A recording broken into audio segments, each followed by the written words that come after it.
All right, welcome to the second part of your green belt test.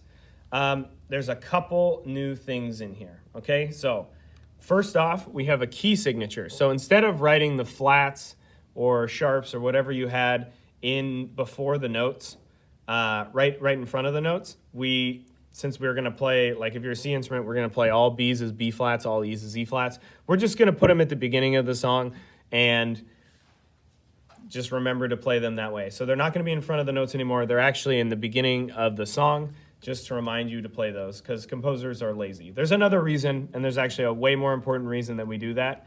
It tells us what key we're in, but we won't get into that until we're doing scales. Okay? But just for right now, know that that's where the flats went. They're just stored at the beginning. Okay, second thing, we're in 2/4 time now. So there's 2 beats in a measure. So we're going to go 1, 2, and then bar line, and then we're going to count to 1, 2 again. Okay, last rhythmic thing we add are ties. Okay, now these look like slur lines, but it's actually a tie because it's on the same note. And you're going to do the same thing. It just means don't press your tongue down, right, and keep the air flowing. So basically, these notes are...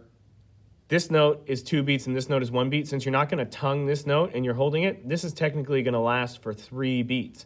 We're going to count it 1, 2, 1, 2, but it's actually going to be like we're holding it out for 3 beats. Okay?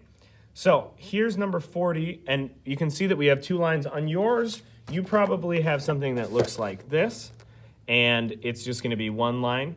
But in this percussion book, we have 2 lines. So this is going to be the first 8 measures, the first phrase, and this is going to be the next 8 measures, the second phrase. Okay? So let's really pay attention to ties. When we clap and count ties, we just keep rubbing our hands together. So 1, 2, 1, 2. Okay? I also am a big fan of taking a breath after ties. So if you want to release this tie just a hair early, take a breath and then come in on this note on beat 2. I highly recommend that. And then I would take a breath right here. I think it's marked in there. Yeah, that you should take a breath there. So that's what I would do. And again, the phrases, it says add brackets to show the phrases. The phrases are these first 8 measures and then the second 8 measures. And these are different. So this is A, and this would be a B phrase, which is going to be binary form. So AB is binary. The song is binary. Okay, here we go. 1. We're going to clap and count. The mallet line, the instrumental line, it's going to be the top line here, and then we're going to hop down here and do the top line. For you, it might just be all on 1 page. Okay? And remember, we're in 2/4, so we're only counting to 2. Metronome's at 80 again. 1, 2, clap and count, go. 1, 2, 1, 2, 1, 2, 1, 2, 1, 2, 1, 2, 1, 2, 1, 2. Breath. 1, 2, 1, 2, 1, 2, 1, 2, 1, 2, 1, 2, 1, 2, 1, off. So this is going to release right on beat 2 because this lasts for 1 beat, so it cuts off on beat 2. Technically, tied to the previous measure, it lasts for 3 beats. 1, 2, 1, off on 2. Okay. Percussion, you now have, so you have some bounce strokes here, but we also have flams, these little tiny notes. Okay, I'm just going to say flam when we get to that, and we're clapping and counting it. But make sure you watch the video on your percussion playlist of how to play a flam.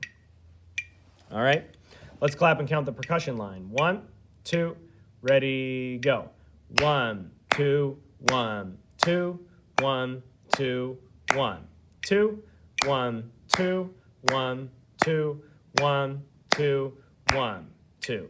Flam, 2, flam, 2, 1, 2, 1, 2.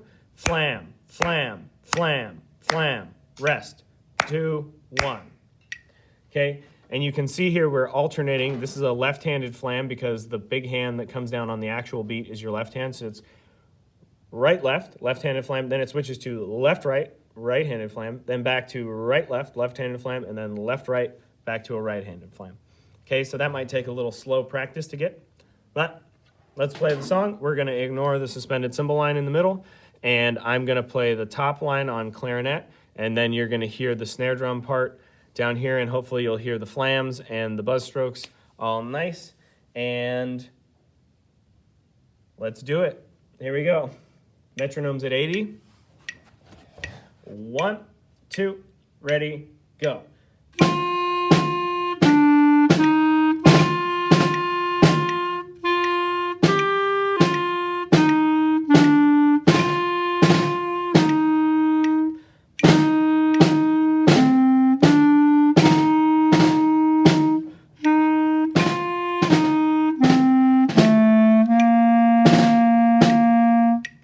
Okay, so notice how I cut this last note off on beat 2, and I actually didn't take breaths after these ties. So let's do it one more time, and I'll show you how to take, I'll take breaths after these ties just in case you need to take one there. Here we go.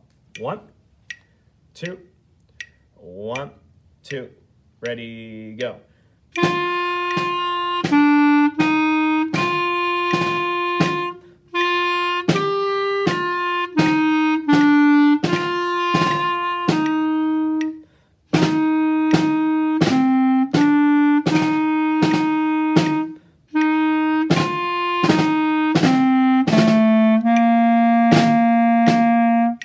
Okay, and make sure, so when we get into, when we're looking at this, make sure you slur these two. So you tongue this one and then slur to that one, and then up here, you're gonna tongue this one and slur to that one. Di, ya, da, da, da. Okay, and one last, our second guideline for phrasing is at the end of the phrase, which would be right here, end of the 8 bars, you're gonna get quieter usually. So we get a little quieter, and again, this is just a guideline, it's not always the case, but at the end of this phrase here, we're gonna get a little quieter. So I'm gonna start right here and show you what that sounds like. Here we'll go.